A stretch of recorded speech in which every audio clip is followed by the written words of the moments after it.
On a cold August morning in 1881, a small baby boy was born on a remote farm in Lockfield, Scotland.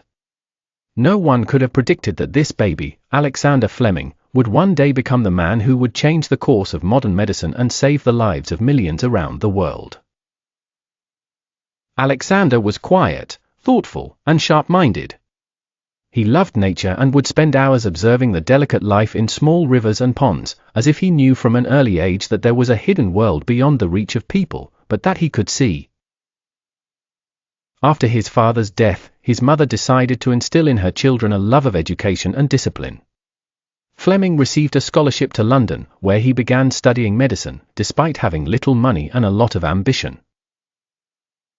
In 1906, he joined the laboratory of Sir Almroth Wright, a pioneer in immunology. There, Fleming began his true journey with microbiology.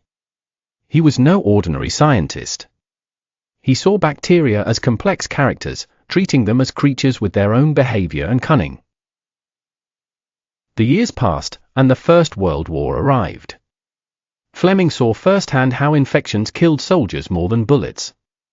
He pondered, how can this invisible killer be stopped? After the war, he returned to his laboratory, burdened with images that never left him. In 1928, while arranging the plates of Staphylococcus bacteria he had forgotten before his summer vacation, he noticed something strange. On one of the plates was a bluish-green mold, surrounded by an area completely devoid of bacteria. He stared at it for a long time. He didn't scream or jump for joy, but sat still, as if witnessing a miracle emerging from the shadows of oblivion. The mold was Penicillium notatum, and the bacteria around it had died. He wrote a simple note in his notebook, "Something in this mold is killing bacteria. I must study it further." Despite his discovery, it wasn't taken seriously.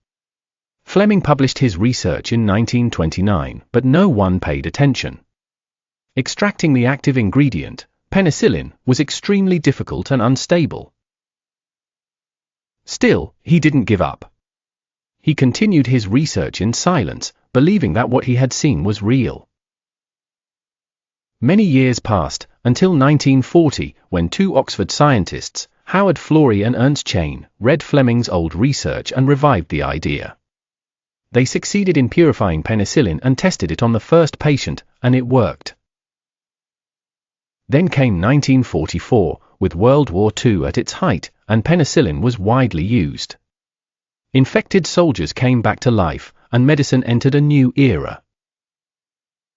A belated tribute, but an enduring one.